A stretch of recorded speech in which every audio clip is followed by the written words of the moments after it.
Hey folks, we're out here at the Meadow House in the backyard, and this is probably going to be, aside from me probably planting a few more plants here and there, this is probably going to be our last project here in the Meadow House gardens.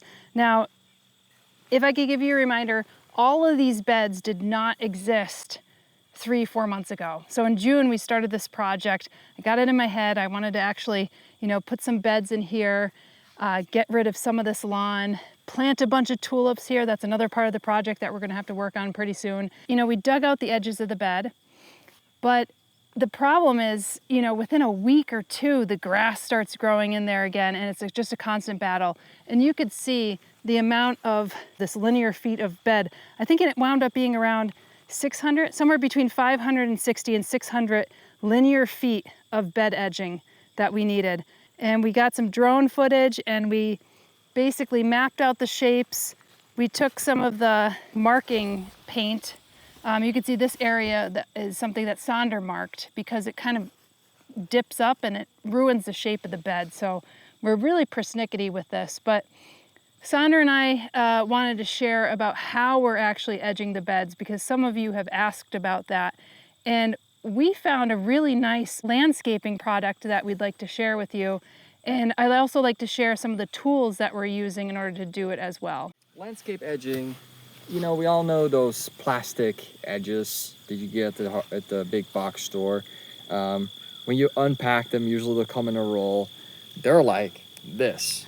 They're all over the place. And we spend a lot of time making these edges like really nice curves. The widths of all our paths here are the same throughout, that it like tapers off and properly curves around the corners. So we were looking for a product that was straight, but would also be able to curve, but not be too flexible that it would just like kind of curve in the straight sections. We also wanted to have a product that would last just forever, because this is not something you want to do every year. It's 600 feet of edging, and we didn't want to have to shovel that every year and retrim it basically. We also like to have something that the string trimmer can go up against, and obviously the main purpose is preventing the grass roots from getting into the garden beds.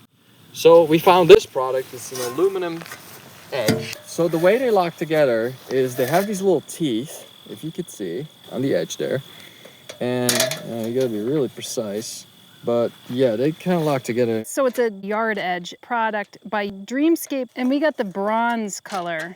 You imagine 600 linear feet is quite a lot. It was definitely one of the more competitive and affordable products on the market. The price was right. It's still, the plastic would have been so much cheaper, but the fact that this is going to last a lifetime and that it has the functionality of like staying quite straight while also being able to bend, like it's the perfect product to us. And yeah, it clicks together like this. It just kind of slides in. So you can also cut this, of course, but we haven't had to do that here because if they overlap slightly, that's kind of fine because, they say in the manual that you have to overlap them at least 2 inches. But I've actually done a little less here and there because one challenge with this is that our garden beds are not perfectly flat. Sometimes they go up the hill a little bit. You can see there's a little bit of a kink in it now. Mm-hmm. It has a little bit of flexibility still. So, if you have to go up and down a curve a little bit, which is our main challenge so far, it kind of helps to have a little bit less than 2 inches, because then you can kind of start to dip down as you go down the hill. And we had to sit outside, so it's all rained on. But there's 12 strips in here, so 12 times 6. 72 feet. It comes with these massive spikes. Yeah, they're very high quality. 3 bags of these. Each hole, there's 3 holes in each thing, and it's got these round spikes. You're supposed to hammer these in at a 45-degree angle. So now you've seen the product, let's start talking about how we actually got to the point where we can put them in. First of all, this was just all lawn. So what we did first is just mark off with marking paint where the garden beds would go. And that would be very tricky because it takes a lot of walking the paths to see the paths from all angles to make sure that all the lines all run properly. Like maybe it will look good from this perspective, but it may not in the other perspective. So something that Summer just noticed there with that little hump. You can see my garden bed there is curved properly, but because of this little hump in the grass, it makes a bulge there and it makes it look like it actually goes the other way. There's a lot of like perspective things you got to figure out. And it's also very helpful to fly a drone to kind of get a sense of like, well, are these running straight or not? Another thing you could do with straight edges is on the section that's straight and then made a little string line with a loop on each end. And I could just throw that around here. And then I have a reference line for making a straight bed. So once you got everything marked off, that's when the digging starts. So one really good tool for digging is the King of Spades. This is like one of the first tools I ended up getting for the property. And I actually grinded the edge nice and sharp for this. Because what you'll do is you'll go up to the edge of the garden bed and you can just start chopping that line up and just make like a nice, deep cut in the lawn. And another thing that could help is we have this string trimmer here with an attachment that has like a vertical blade to cut like a straight line, because it's like a square blade that cuts up the grass. I'm not sure what the attachment is called, but that can also help. It's actually, it's got a little wheel on the side. It's nice to just ride it on the line. But I would say, even if you do that, you might still want to come after it with this tool, because that can really make a deep cut. Once you have that straight cut in, you can come at it from this angle. And as you can see, it's best to do this before you put the plants in. Wait, what? Which is very hard to do when you work with summer rain. At that point, you can start working and cutting at like maybe even a 30-degree angle towards that deep cut that you've made here. So that way you can start to really like loosen up that section of grass and you'll get a nice taper. So you'll go straight down here and then at an angle up against the bed. Alternatively, you could dig this way if you don't have the space this way, which you ran into a lot. Just keep your shovel at like an angle like this. So hopefully this side's at the bottom of the cut and this side's above the ground. And you can just kind of like scoop it out like this and put it up on the hill.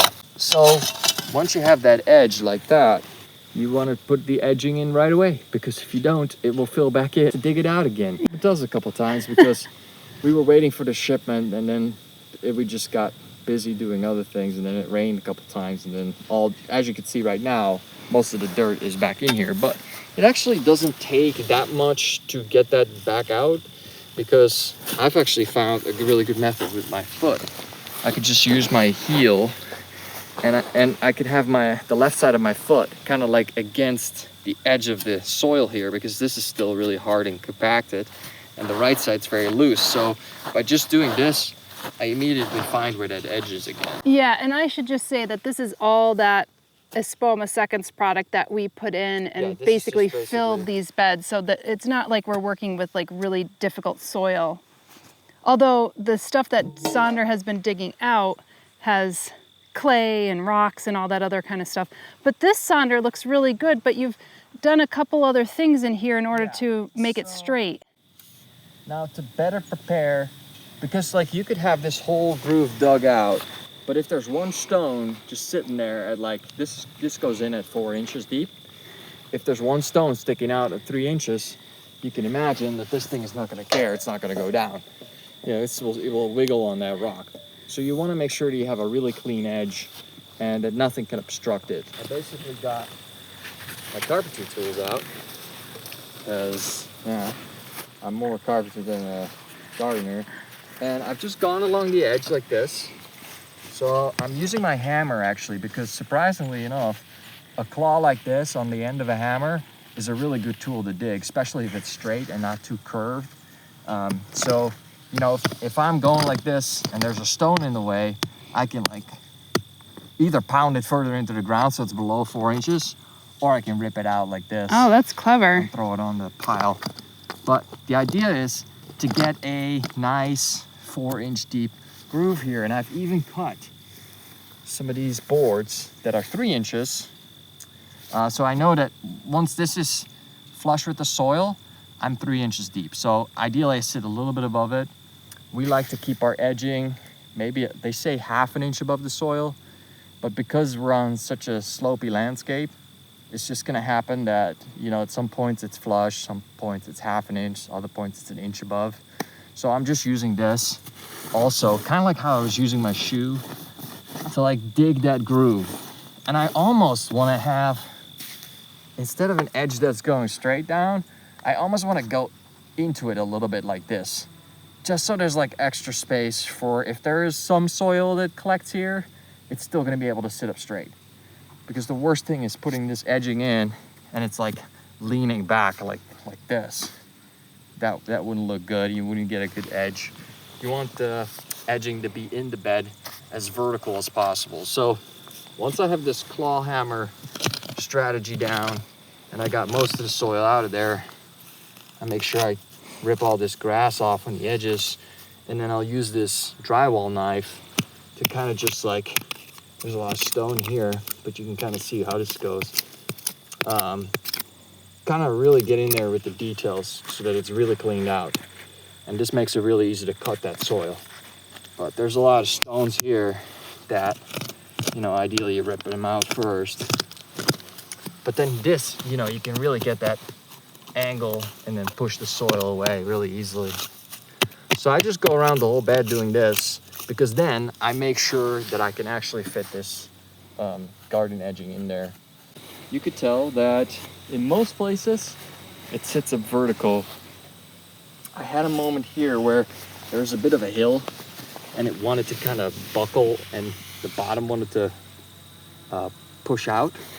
So what I actually did to help it from preventing to be pushed out is I cut these little pieces, 1.5 by 1.5 inches, just a normal 2x4, and I put an angle on this so I can put this against it kind of straight and pound it in, make sure that this bottom of this edging cannot push so that it will stay flat. And actually you can keep these offcuts, these little wedges, and you can use those to push them in between here if you need to. This up straight. So, and this will just degrade over time, but you know what keeps these in place is these big nails. They go in at a 45-degree angle like this. I'm impressed with how, and they must be like, they're not, maybe not galvanized, but they're. I tried pulling one out. Well, they're so thick that even if it would rust, it would take forever for it to degrade. I tried pulling one out and it's pretty stuck, especially if you have, like, the idea is to have soil against this and have that compact. So then, you know, they say it's frost heave proof as well, which I don't know if it is, but. So what I'm gonna do is, you know, before Sonder pushes all that soil back in, these are all the little white roots of that grass that is just rhizomatous, and it will get right into the bed. So I'm gonna try to get rid of all of this as much as possible. And then, as he said, we'll bring that soil down up to this, and then it will look really nice and clean, and then we'll never have to wonder where the garden edge bed is because the edging's already in. Yeah, and actually the slots in these are a little vertical as well, so sometimes you can even still push this down even though you've already nailed it in. It comes in all different colorways, like black and green. Yeah, and it looks surprisingly like desaturated. I know this is brown, but it almost looks like gray, but it's a really nice desaturated brown. Yeah, we got it's actually called bronze. And I would say the most you could probably go is quite a sharp corner. We didn't think about that when we were making the shapes, and that's something for folks to really think about is, you know, I like curvy beds, and we just kind of go with the shape that we felt and didn't think about, well, the landscape edging go around it, and especially if you're using metal landscape edging. So that's something that we kind of was an afterthought. Yeah, and here you can see some of those wedges. So, you know, good luck trying to cut like a perfect line in your grass. Obviously the string line here is perfect because it's a string. And with these wedges, what I could do is I could use those to like push this edging in or out, depending on, you know, where it's gonna fall. So I'll probably do that at the end. And you may keep those in there or may not. These will just rot away over time because they're just untreated wood. So I'm thinking, you know, just leave them in. But it's kind of the gist of it. We just have to do a lot more now because this may have only been less than 100 feet. Yeah, and we have this one should not be that bad because it's pretty much a straight line, but You still have to dig and work on it, but to be continued. I mean, we should be done with this before the end of the season, let's hope, or otherwise we're going to be doing a lot more cutting. Thank you, Sander, for the tutorial.